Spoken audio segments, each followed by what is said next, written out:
One of the most emotionally charged topics in modern relationships is sexual history, and more specifically, the body count. It's a topic that often comes up in casual conversations, late night talks, or in those intense let's get real moments. But here's the truth. Most women aren't told enough. You don't owe a man a full disclosure of your past, especially not the number of people you've been with. It's not about shame. It's about boundaries, emotional intelligence, and understanding how power dynamics function in intimate relationships. You see, we live in a world that says, be open, be honest, be transparent. And while transparency has its place, oversharing is not the same as intimacy. When a woman reveals her exact body count to a man, especially early on, it often shifts the emotional balance. No matter how progressive he may seem, no matter how non-judgmental he claims to be, there's a deep psychological shift that happens in how many men perceive you. Not because you're not valuable, but because mystery is a form of power. And when you strip that away too quickly, you also strip away your ability to shape how you're seen. Let's break this down. For many men, sexual exclusivity is deeply tied to ego and perception. Even in modern dating where freedom and choice are celebrated, men often want to feel like they are unique in your world. When you give them numbers, you give them comparisons, you give them images. And even if he says it doesn't bother him, something subconscious kicks in and it rarely works in your favor. Suddenly, he's not thinking about who you are now, he's thinking about the other men, the ghosts, the rivals, and that is a battle you were never meant to fight. It's important to recognize the psychological nuance here. Sharing your sexual past in detail is not a prerequisite for a healthy relationship. In fact, emotional maturity is knowing what to say, when to say it, and when to say nothing at all. Your past has shaped you, yes, but it does not define you. And it certainly doesn't have to be placed on display to earn love or prove worthiness. That's not how self-respect works. The other danger here is how this kind of over-disclosure opens the door to judgment disguised as vulnerability. What often begins as a seemingly safe conversation can quickly turn into interrogation. Why so many? What happened with that one? Were you in love? And suddenly, you're not a woman anymore. You're a case study. And once you're being analyzed instead of cherished, the emotional tone of the relationship shifts. It becomes about managing his reactions instead of honoring your truth. There's a better way. Instead of telling him everything, let your energy speak for you. Let your actions, your confidence, your presence, all shaped by your experiences, tell the story without revealing every page. Keep some things sacred, not hidden. Sacred. There's a difference. Hidden is rooted in fear. Sacred is rooted in power. Because when a woman carries herself with grace, when she knows that her past has taught her but doesn't define her, she becomes magnetic. She becomes unforgettable. Not because she gave him all the answers, but because she left him curious, intrigued, and respectful of the mystery she carries. So the next time a man asks, "How many guys have you been with?" pause, take a breath. And remember, not every question deserves an answer. Some just deserve your silence and a smile. Let that be your power. Let that be your protection. And most importantly, let that be your reminder that you are never obligated to reduce your worth to a number. Now let's talk about something that seems harmless, maybe even honest, but can be emotionally destructive in ways most women don't realize: telling a man what your ex did better. I know the intention behind it. Maybe you're trying to be transparent. Maybe you're hoping it will inspire him to rise to the occasion. Maybe you think, if he knows what hurt me or what I loved before, he'll step up. But let me be very clear here. Comparison is the quickest way to emasculate a man and make him emotionally retreat. Men by nature and psychology are deeply competitive. Not always outwardly, but internally they measure themselves against the standard they believe matters most to the woman they care about. So when you tell him that your ex used to take you on surprise vacations or was more attentive in bed or bought you flowers every Friday, you're not just sharing a memory, you're planting a seed of inadequacy. And that seed, if not carefully handled, grows into resentment, self-doubt, or emotional shutdown. There's a masculine need, almost primal, to feel like he is enough for you, like he is the only one who matters now. When you talk about your ex in terms of what he did better, what your current man hears isn't "this is what I need." What he hears is "you're falling short, you're not good enough, you don't excite me like he did." Even if that's not what you meant, that's what registers on a subconscious level. And once that belief is in his head, the relationship starts to feel like a competition he didn't sign up for and one he might choose to walk away from. Let's be honest, would you want a man comparing you to his ex-girlfriend in the middle of a disagreement? Would you feel inspired if he said, "Well, my ex never did that," or "she handled things better"? Probably not. You'd feel replaced, disrespected, and emotionally displaced, because love doesn't thrive under a microscope of comparison. It suffocates. What's more, when you bring up an ex's strengths in front of a current man, you risk doing something even more damaging. You invite emotional ghosts into the room. Suddenly, the relationship has three people in it: you, him, and the memory of someone else, and no man wants to feel like he's competing with a past he can't rewrite. Now, does that mean you should pretend like your exes never existed? No. But there is a difference between learning from the past and dragging it into the present. If you need more affection, more communication, or more consistency, say that. But don't package it as a comparison. Say, "I feel really connected when I get random acts of love, not "my ex used to surprise me all the time." Own your needs without using another man as the measuring stick. Because here's the truth: every man wants to feel like he's the one shaping your joy now, not reliving the blueprint someone else left behind. When you hold space for a man to grow without constantly holding him against someone else's highlight reel, that's where emotional safety happens. That's where respect and desire deepen. That's where love stops feeling like performance and starts feeling like connection. So the next time you're tempted to bring up what your ex did right, pause and ask yourself, am I trying to inspire change, or am I projecting pain? One leads to growth, the other leads to distance. And remember this: real intimacy isn't about who did it better. It's about who's willing to do the work now. Keep your past in perspective, not in conversation. Let your present man have the space to build something new with you, something that's his, not a shadow of someone else's legacy. Let's be honest, when we're interested in someone, especially in today's digital age, it's almost second nature to look them up. Social media makes it incredibly easy to access a person's life before you've even had a second date. A few clicks, a few swipes, and suddenly you know his sister's name, what kind of dog he had in 2018, and the fact that he went to Cabo with his ex 2 summers ago. Now let's pause here, not because looking is wrong, but because telling him about it is. You see, when a woman confesses to a man that she's been deep diving into his digital history, it doesn't come off as cute or interested. It comes off as anxious, as obsessive, as too invested, too soon. Even if your intentions were pure, the message it sends is that you're emotionally ahead of the relationship's pace, and that can feel overwhelming, even threatening, to a man who's still trying to decide how deeply he wants to lean in. Men are naturally wired to pursue. They value the process of discovery, the unfolding, the mystery, the chase. When you lay all your emotional cards on the table before he's even picked his up, you rob him of the space to be curious about you. Curiosity is magnetic, it draws people in.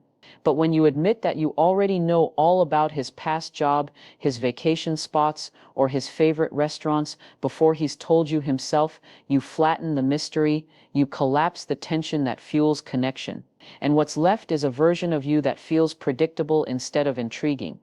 There's a deeper issue too. Oversharing how much you've looked him up sends the message that you're managing uncertainty with control, that instead of letting things unfold organically, you're trying to gather facts, cross-reference stories, and reduce emotional risk. And while that may feel smart or safe, it communicates fear, not confidence. And confidence is what truly attracts a high-value man. Think about it. A woman who is confident in herself doesn't need to investigate a man's life. She allows him to reveal it in time. She trusts that what's meant for her will be revealed. She listens more than she analyzes. She doesn't rush the narrative. She lets it breathe. That kind of presence doesn't just capture a man's attention, it earns his respect. So when you tell him, I saw that photo you posted 3 years ago with your ex, or you looked so different back in 2016, what you think is playful banter may actually feel unsettling to him. It breaks the illusion that the connection is blooming naturally. It exposes your hand too soon. And when the mystery dies, so does the anticipation. There's wisdom in restraint, in letting go of the need to know everything before it's time, because information isn't always intimacy. Knowing facts about someone doesn't mean you understand their heart. And real love isn't built on Google searches or Instagram scrolls, it's built on presence, timing, and emotional pacing. So hold back, not because you're hiding anything, but because you respect the journey, because you know that a man reveals his truest self not when he's being investigated, but when he feels emotionally safe and seen. Let him share his life with you in his own words. Let the story unfold one chapter at a time. And remember, mystery isn't manipulation, it's emotional elegance. It's the art of knowing when to lean in and when to hold your ground. Don't ruin the story by skipping ahead. Stay present, stay patient, and let him earn the privilege of being known. Let's talk about vulnerability, because we've all heard it's the key to deeper connections, right? And yes, to an extent, that's true. Vulnerability allows people to feel seen, to bond on a human level. But here's the part no one talks about enough: vulnerability without emotional safety is self-sabotage.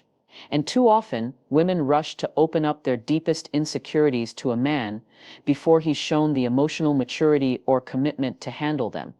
You meet someone, the energy is right, the chemistry is undeniable, and before you know it, you're sharing how your father never showed up for you emotionally, or how you've always hated your body, or how your last relationship shattered your self-worth. And it feels honest, it feels like connection. But is it, or is it emotional overexposure disguised as intimacy? You see, men do appreciate authenticity, but they value emotional regulation even more. A man feels safe with a woman who knows herself, who's done the work, who has scars but doesn't bleed on everyone she meets. And when you reveal your insecurities too early, especially in the beginning stages of a relationship, it can come off as emotionally unfiltered, like you're handing over your wounds and asking him to hold them before he's even decided to hold your hand. Here's something critical to understand. Not every man is equipped or even willing to hold space for your emotional heaviness. And it's not always because he's cold or shallow. Sometimes it's simply because the timing is off. You're giving him level 5 emotional access when he's still on level 1 of commitment. It's like opening your home to someone you just met and expecting them to fix the plumbing. He hasn't earned that level of access yet. There's a sacredness to your pain. And just like you wouldn't hand your journal to a stranger on the street, you shouldn't hand your emotional trauma to a man who hasn't proven he can be a trustworthy witness to it. Real relationships are built on progressive levels of disclosure. That means sharing gradually as trust and emotional safety are established over time, not all at once, not out of desperation, not because you're afraid he'll lose interest if you're not real enough. When you lead with your insecurities, when you tell a man everything you hate about yourself, everything that's broken inside you, you're unconsciously asking him to validate you, to reassure you, to accept you in places you haven't yet accepted yourself. That's not love, that's seeking rescue. And men, especially emotionally grounded men, can feel the weight of that, even if it's unspoken. It doesn't make them run because they're shallow. It makes them pause because they know what's being asked of them emotionally, and it might be more than they signed up for at that stage. Instead of revealing your pain prematurely, try revealing your strength. Show the woman who has survived the hard things, who's still growing, still healing, but who doesn't need a man to fix her, only to walk beside her.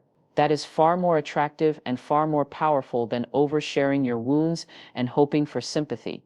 So don't be afraid to hold some of yourself back, not out of fear, but out of wisdom. Let a man earn the right to know your story. Let him prove he can handle your light before you hand him your darkness. Because if you reveal too much too soon, you're not connecting, you're exposing, and emotional exposure, without foundation, almost always ends in regret. Always remember this. Not everyone deserves to see the parts of you that took years to rebuild. Protect your heart. Share with intention, and only let love in where it's truly safe to be known. Let's talk about money. More specifically, how much you should reveal about your financial situation to a man, especially early on in the relationship. Now, this is a tricky one because we're living in a time where independence is celebrated. Women are bosses, building wealth, investing, buying homes, paying off debt, and rightly so. You've earned that power. But here's where many women unknowingly trip. They start to think that full financial transparency equals emotional trust. So they lay it all out, what they make, what they owe, how much they've saved, what they inherited, and they do it way too soon. But here's what most don't realize. Revealing your full financial landscape early in a relationship doesn't create closeness. It creates calculation. It gives the other person data before they've developed depth. And unfortunately, not everyone who hears your numbers will respond with pure intentions. A man might admire your success, or he might start quietly comparing, competing, or even strategizing around it. On the flip side, if you're still working your way out of debt or financial instability, he may start seeing you as a responsibility instead of a romantic possibility. Not because he's cruel, but because human psychology often attaches value to perceptions of status, and those perceptions can shift dynamics subtly but powerfully. What most people don't talk about is the influence money has on identity. Financial transparency is not just about numbers, it's about vulnerability, power, control, and perception. So when you offer a man your full financial blueprint, you're giving him more than just information. You're offering him insight into your fears, your habits, your values, and in some cases, your leverage. And if the emotional foundation of your relationship isn't strong yet, that kind of exposure can lead to imbalance, even exploitation. A woman who has money might think, if I tell him I'm successful, he'll see I don't need anything from him. But for some men, that doesn't translate into admiration. It translates into insecurity. If you make more than him, or if you seem financially self-sufficient, some men will feel emasculated, not because you've done anything wrong, but because society has conditioned men to feel like providers. And if they can't provide, they question their place in the relationship. And if you're struggling financially, you might think, if I tell him the truth now, he'll understand my situation and be more patient. But again, timing matters. Vulnerability without context or commitment can feel like a burden. He hasn't built emotional equity with you yet, so instead of responding with empathy, he might interpret your honesty as a warning sign. The real wisdom here is knowing that financial compatibility is something that should unfold gradually, just like emotional compatibility. Let him get to know your character before he knows your credit score. Let him see your values before he sees your wallet. Talk about dreams before you break down debt. Because once a man sees the strength in your spirit, the details of your finances become something you can navigate together, not something that defines the relationship before it's even begun. And let's be real, a woman who owns her finances doesn't need to prove it, and a woman who's working to rebuild hers doesn't need to defend it. Confidence doesn't come from disclosing everything. It comes from knowing when not to. So keep some things private, not because you're hiding, but because you're discerning. Protect your financial story until you know the man you're sharing it with isn't just curious about your numbers, he's committed to your growth. And always remember this, your financial truth is not a test he needs to pass, it's a privilege he needs to earn. There's a certain kind of pressure that many women feel in the early stages of a connection to be completely transparent about how they feel, to express every thought, every emotion, every flicker of excitement or anxiety. I just want to be honest, we tell ourselves. I want to show him how into him I am. But here's the hard truth. Most people won't say out loud. Telling a man everything you think and feel about him too early doesn't deepen attraction. It dilutes it. What makes people fall in love isn't constant emotional availability. It's mystery. It's the slow reveal. It's the space between what's said and what's left unsaid. When you immediately let a man know that you think about him constantly, that you're picturing a future together, that you're emotionally hooked after just a few dates, you take away the very tension that attraction needs to grow. It's not about playing games, it's about emotional pacing. Just like you wouldn't eat an entire 5-course meal in 5 minutes, you shouldn't pour out your emotional world all at once. Let it simmer, let it build. Men are wired to pursue, to lean into uncertainty just enough that they stay intrigued. But when you hand him all your feelings before he's emotionally invested, he doesn't have to wonder anymore. And when there's nothing left to wonder about, there's nothing left to discover. That's when interest starts to fade. Not because you aren't amazing, but because you revealed the full picture too soon. He didn't get to earn your trust. He didn't get to piece together who you are slowly, intentionally, through shared moments and mutual effort. He didn't get to feel the high of peeling back your layers. You just handed them over. Now, let's be real. Emotional honesty does matter in relationships, but only when the emotional container is ready to hold it. Telling a man too soon that you think he's the one, or that you've never felt this kind of connection before, isn't romantic, it's pressure. And pressure, especially early on, creates distance.